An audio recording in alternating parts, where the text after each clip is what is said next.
If you need assistance with your credit, text CREDIT to 702-778-2000. The Credit Show podcast with Harry Jacobs starts now. After the Equifax data breach that happened in, 17 or 18, I was advising all of our clients and anyone that listened to the show to fill out an extended fraud alert form from Equifax and send it in.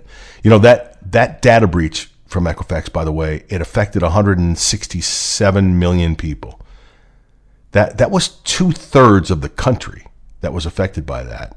By the way, the IRS awarded a contract to Equifax for credit monitoring after that happened. Oh, I ranted about that. How stupid of the government to take the company that had their data breached and award them with the monitoring contract for everybody. Good Lord. But that extended fraud alert that I advised people to fill out, and I still think it's a good idea. I still press our clients and anyone that I talk to, friends all the time. People always say, hey, what about ID theft? And I always say the same thing. As a matter of fact, I keep it in my phone. So if someone asks me about it, I can send them a PDF to their phone right from my phone. It's one of those things, like it's right in the top of my stuff in my books and my iPhone. Send it right to you. But once you send it to Equifax, there's a requirement that they send it to Experian and TransUnion. And this alert is something that's put into place, and that is a requirement for all folks that you apply for credit, or when credit is applied on your behalf, for all of them to call you at a number that you've put in that form. So anytime that you apply for credit, you'll get a call. I routinely talk about financing my Harley for a bunch of different reasons, not the least of which is that, I got less than 1% interest on it when I did it in 2019, I guess.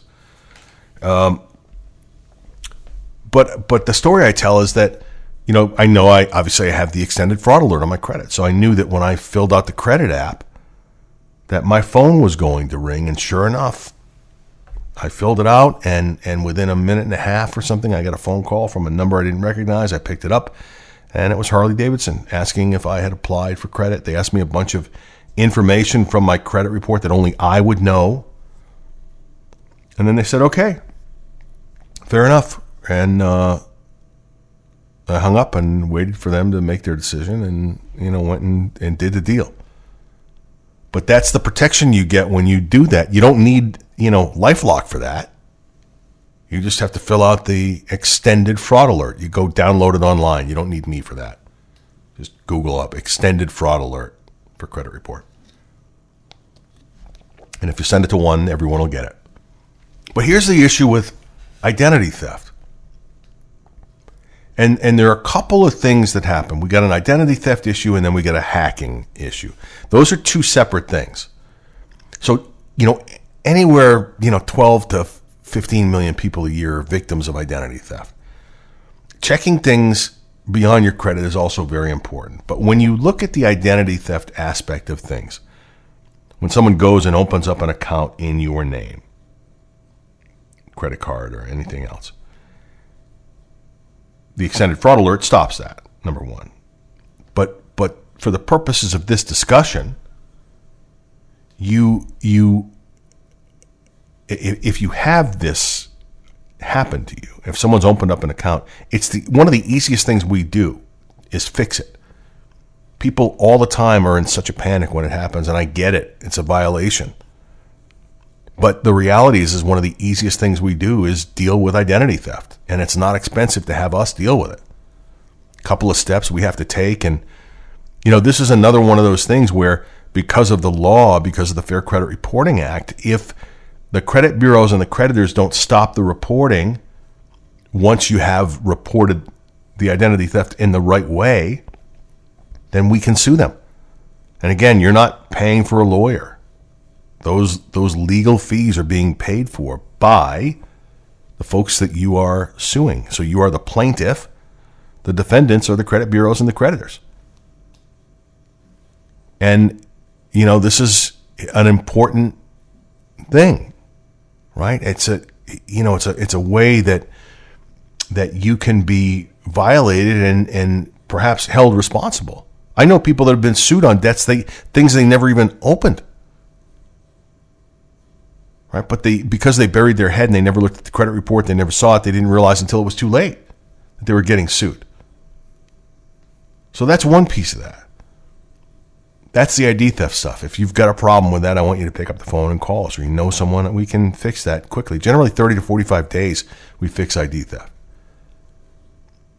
Regarding being hacked, it's important to check your online accounts every day. And looking for things that are out of the ordinary is the first step there. Right? Number one, think about it like this. If you can get online and check your bank account or credit card statement or whatever, a thief can do it as well. So, I'll give you an example. I use a certain credit card for points or mileage or whatever, and one of the ways that I protect myself is I'm notified on my phone of a charge. If it comes through, it doesn't matter how much the charge is. Every time that card is used, I get a little notification that pops up on my iPhone. It says your, Amazon charge for $6.99 was approved. Your Amazon charge for $5.99 was approved. So I was starting to see these charges come through for those amounts, $5.99, $6.99. And then I went into my Amazon. I thought, I didn't buy anything for $5.99. What the hell is that? And I went into Amazon, into my orders, and I thought, I haven't ordered anything for like 2 weeks, which is rare, by the way, if I'm being honest. But I hadn't had a charge. So I went into that credit card and said, I'm disputing this charge and I'm disputing that charge. What the hell is this? Thinking to myself, maybe it's fraud of some sort. Doing what I do for a living, talking like I talk every week. And then I decided I would pick up the phone and I would call Amazon.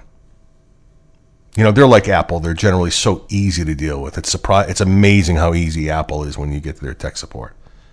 How quickly, if you're someone that has a new device or has a warranty or whatever, it's just other companies could learn so much. But Amazon's like that too. So I called Amazon and said, hey, I've got a question. I'm seeing these charges on my card. And he's, hang on a second, let me take a look. And it was for subscriptions for the television, right? Like I watch a lot of crime TV, little Harry secret. I watch a lot of crime TV.